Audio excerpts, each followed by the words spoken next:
আর তিনজন মানুষ তাকে আবার উদ্ধার করতে গেছে, যাদের উদ্ধার করতে গেছে তাদেরকেও গুলি করে মেরে ফেলেছে। তো তাদের তুলনায় তো আমরা অনেক ভালো আছি না? কোনো সার্টেনটি বলতে কিছু নাই, ওখানে জীবন নাই, ওখানে মানুষের জীবনের কোনো মূল্য নাই। একটা পাখির জীবনের মূল্য আছে, কিন্তু মানুষের জীবনের কোনো মূল্য নাই। তো তাদের চাইতে আল্লাহ তাআলা আমাদেরকে এইভাবে সম্মিলিত হয়ে নামাজ পড়ার সুযোগ করে দিচ্ছেন, কুরবানি করার সুযোগ করে দিচ্ছেন, আত্মীয় স্বজনদের সঙ্গে একসাথে বসে চলাফেরা খাওয়া দাওয়া করার সুযোগ করে দিচ্ছেন। এত বড় শক্তিশালী এই শক্তিধর সত্তার একমাত্র সত্তাকে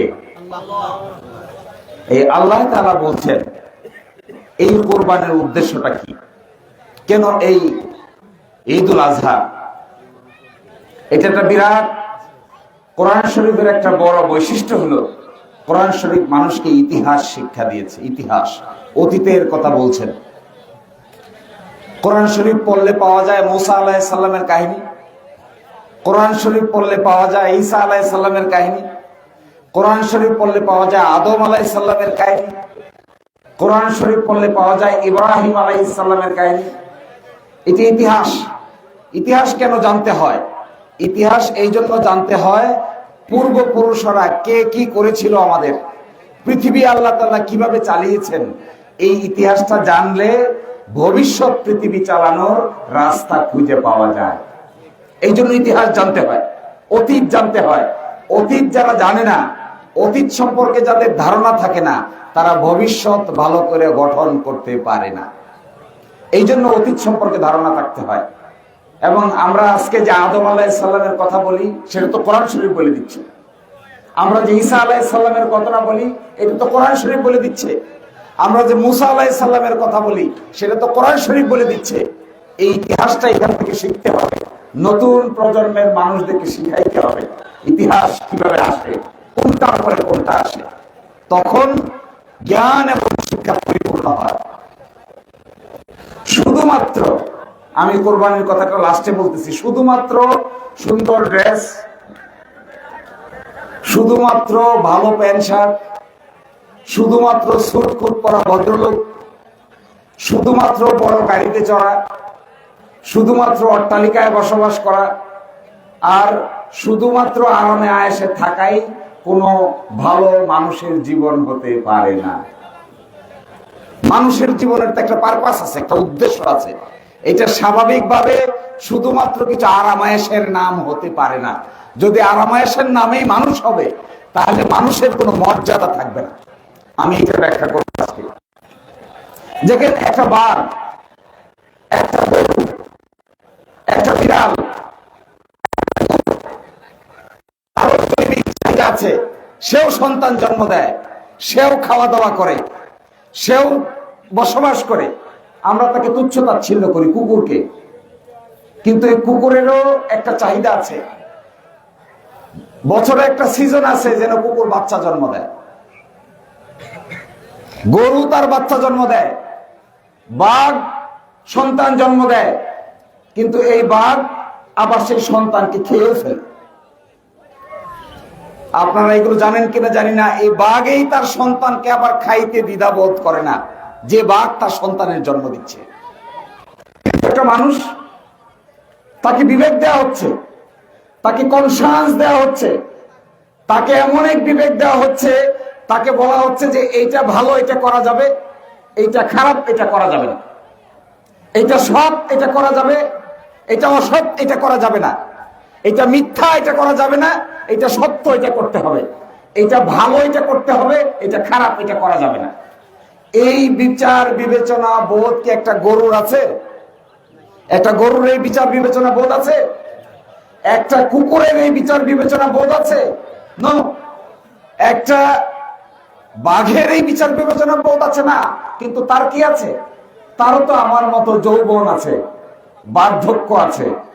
এই বাঘেরও আমার আপনার মতো এক সময় নিস্তেজ হয়ে যায়। অনেক বেশি শক্তিধর বাঘ 20 বছর, 22 বছর, 25 বছর পরে নিস্তেজ হয়ে যায়। সামনে শিকারী দেখলেও আর ধরতে পারে না। আমি আপনিও তো নিস্তেজ হয়ে যাই। দেখেন এখানে অনেক মানুষ আছে যারা আস্তে আস্তে শরীরে শক্তি সামর্থ্য হারিয়ে ফেলতেছে। আমাদের সঙ্গে অনেক মানুষ এখানে ছিলেন, তারা আর নাই, তারা নিস্তেজ হয়ে গেছেন, দুনিয়া থেকে চলে গেছেন। বাঘও চলে যায়, গরুও চলে যায়, বিড়ালও চলে যায়, আমিও চলে যাই, আমরাও থাকি না। আমরা 70 বছর, 80 বছর, 90 বছর, 100 বছর, 100 বছরের বেশি জীবন পেয়েছে, হায়াত পেয়েছে খুব কম লোকেই দেখতে পাবে। কিন্তু শেষ পরিণতি কি? শেষ পরিণতি বাঘের যে পরিণতি, সেই পরিণতি আমার। শেষ পরিণতি একটা বিড়ালের যে পরিণতি, সেই পরিণতি আমারও।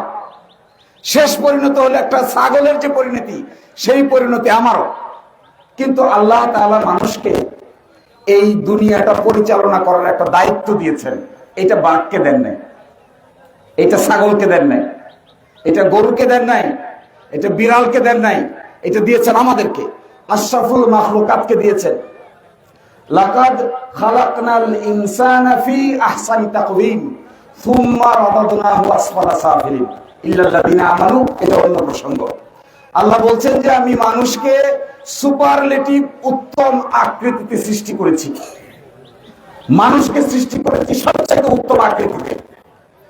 আমি বাঘকেও সৃষ্টি করেছি, আমি বিড়ালকেও সৃষ্টি করেছি, কিন্তু মানুষের সৃষ্টিটা হলো আহসানি তাকওয়িম, ইংরেজিতে বলে সুপারলেটিভ ডিগ্রি, মানে এর চাইতে সুন্দর আর কিছু হতে পারে না। বেস্ট, বেস্ট, এতে বলে আহসানি তাকওয়িম। এই আহসানি তাকওয়িম আকারে আমাকে আপনাকে সৃষ্টি করেছেন। এই সৃষ্টিটা একটা পশুকেও, আপনি দেখবেন বাংলাদেশে এরকম কিছু পাখি আছে যে পাখিগুলোর দিকে সুন্দর করে বানিয়েছেন আল্লাহ। দেখেছেন এরকম? ধরেন একটা ল্যাঞ্জা পাখি, এই ল্যাঞ্জা পাখির যে ছেলে পাখিটা, ল্যাঞ্জা যে ছেলে পাখিটা, এটার দিকে তাকায় দেখবেন এত সুন্দর পশম, একটা পশমের পরে আরেকটা পশমকে এত সুন্দর করে বিন্যাস করেছেন।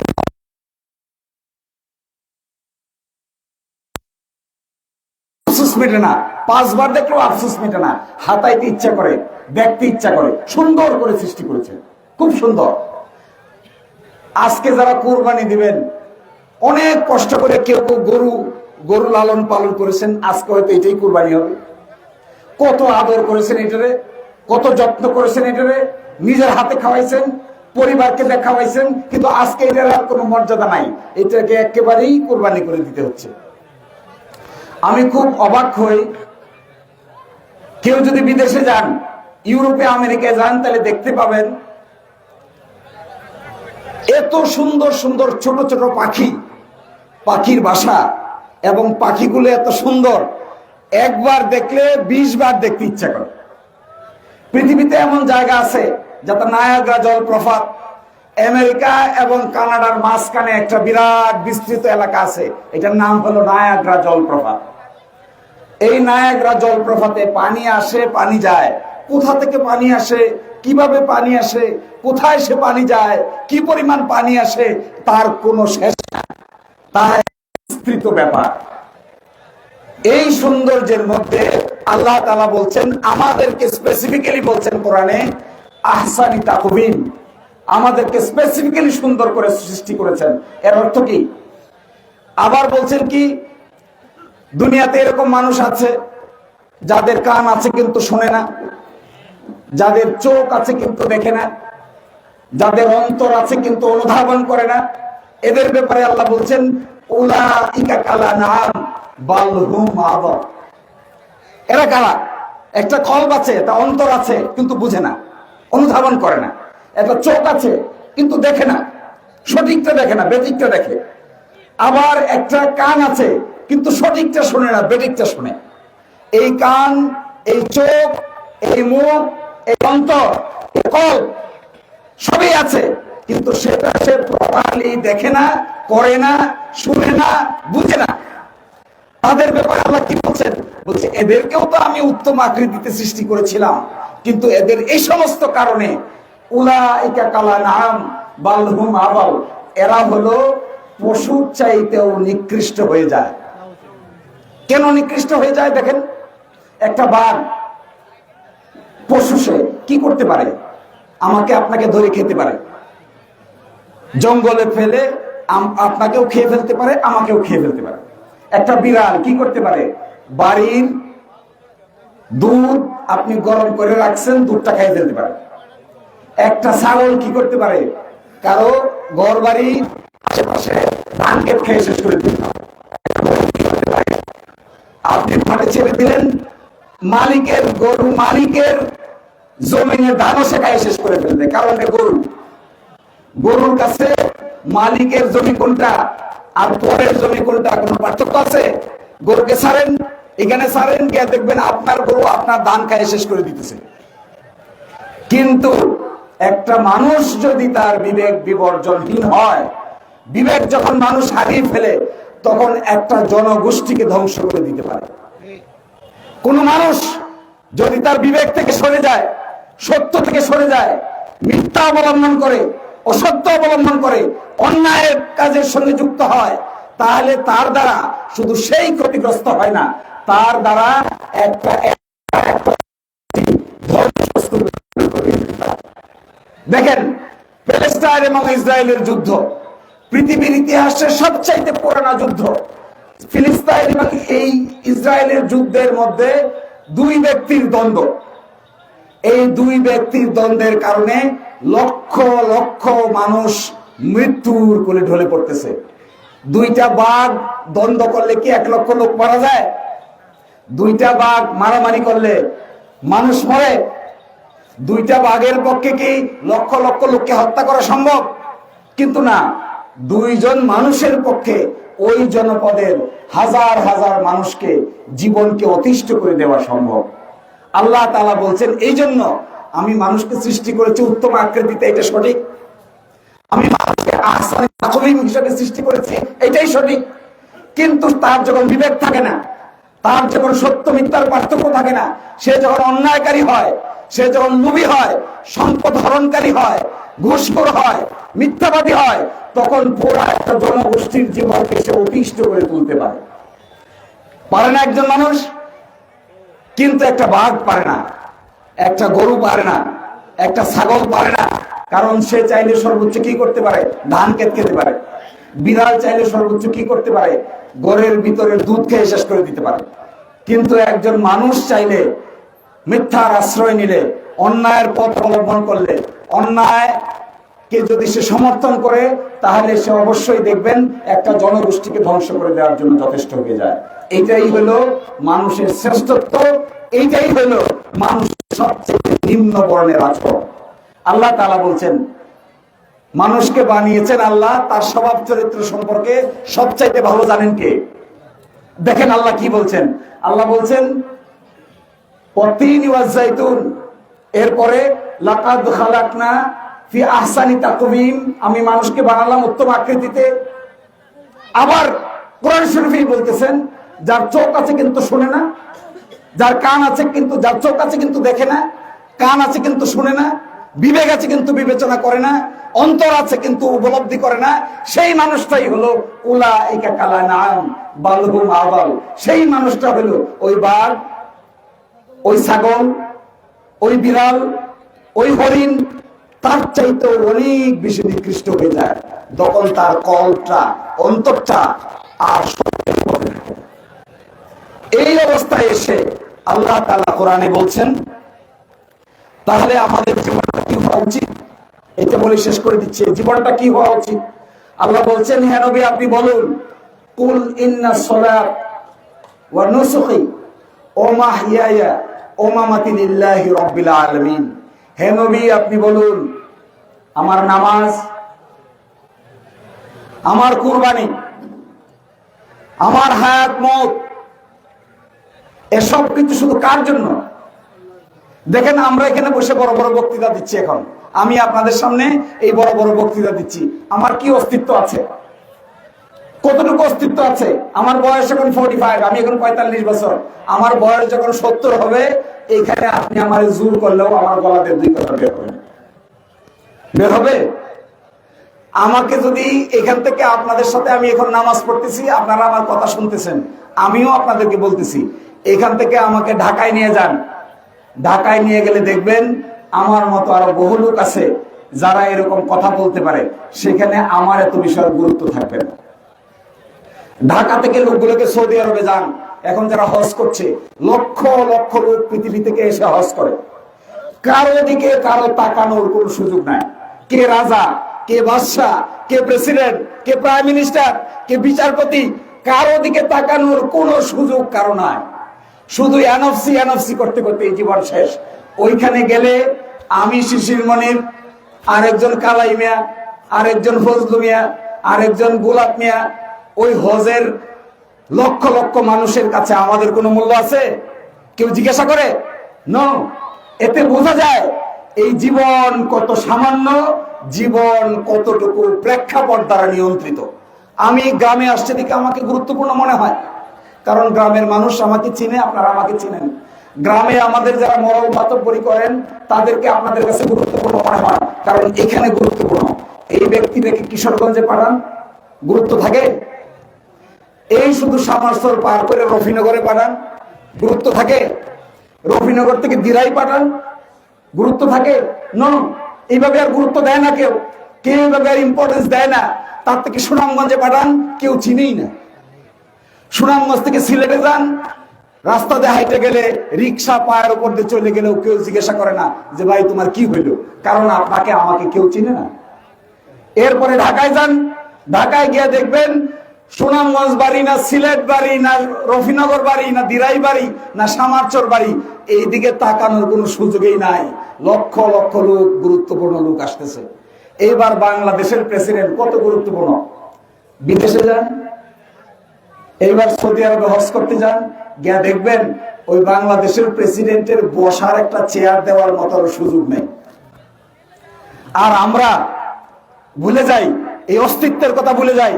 যখন একটা সামান্য চেয়ারে বসি, চেয়ারে বসার পরে দুনিয়াটাকে মনে হয় খুব রঙিন, আর চেয়ারটাকে মনে হয় সারা জীবনের পার্মানেন্ট চেয়ার। আমি যখন একটা জায়গায় দাঁড়ায় বক্তৃতা দেই, আমরা ভুলে যাই যে এই বক্তৃতা দিয়েই মনে হয় জীবনের সব শেষ হয়ে যাবে। আমার মাথায় কাজ করে না আমার অতীত সব বক্তৃতা দিয়েছে তারা কেউ নাই, আবার আমি যেটা দিচ্ছি আমিও থাকবো না, আমার পরে যেটা দিতে আসবে সেও থাকবে না, এই কথাটা মাথায় কাজ করে। এই জন্য সমাজের যে বিশৃঙ্খলা তৈরি হয়, আমি মনে করি আমাদের উচিত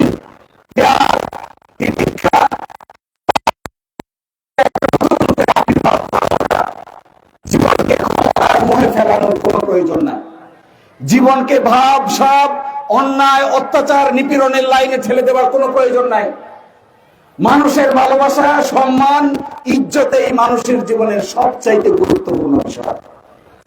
যে কয়দিন জীবিত আছে, যে কয়দিন দুনিয়াতে থাকেন, যেভাবে থাকেন, সত্য এবং ন্যায়ের পথে যদি আমরা থাকি, আমরা পৃথিবীতে কিছু পাই আর না পাই, আল্লাহ তাআলা দুনিয়াতে আমাদেরকে ইজ্জত, সম্মান এবং মর্যাদা দান করবেন।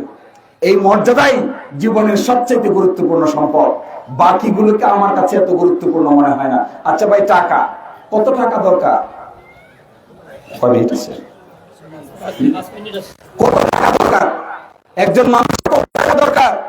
সারাদিন রাত টাকা কামাই করে, ব্যাংক ভরে, গোলা ভরে, বাড়ি ভরে, সম্পদ ভরে, সবকিছু করে রাতের বেলা কয় টাকা খাওয়া যায়? রাতের বেলা খেতে বসলে কয় টাকার ভাত খাওয়া যায়? কয় টাকার তরকারি খাওয়া সম্ভব? কত টাকার সম্পদ থাকলে পরে পেট পূর্তি করে কয় লক্ষ টাকা খাওয়া সম্ভব একদিনে? একজন মানুষের পক্ষে 200 টাকার খানা, 500 টাকার খানা, 1000 টাকার খানা, 2000 টাকার খানা। এরপরে দেখবেন যত সম্পদশালী হই না কেন আমি আর আপনি, 2000 টাকার খানা খাওয়ার পরে আর খাওয়ার কোন চাহিদাই কারো থাকবে না, অসম্ভব। তাহলে কেন এত টাকার পিছনে ধরতে হবে? তাহলে কেন এত সম্পদের পিছনে ধরতে হবে? ত্যাগ এবং তিতিক্ষার জায়গাটাকেই বেছে নিতে হবে। সময় শেষ, আমি লাস্ট কথা বলছি। আমরা, আল্লাহ তাআলা বলছেন আমাদেরকে আশরাফুল মাখলুকাত হিসেবে সৃষ্টি করেছেন, আহসানি তাকওয়িম হিসেবে সৃষ্টি করেছেন। আমরাই আচরণে নিকৃষ্ট হয়ে যাই। আল্লাহ তাআলা আমাদের সবাইকে সঠিক, ভালো এবং সুস্থ জীবন যাপন করার তৌফিক দান করুন। আল্লাহ হাফেজ। আসসালামু আলাইকুম ওয়া রাহমাতুল্লাহি তাআলা ওয়া বারাকাতুহু। ওনারা মনে হয় টাকা পয়সার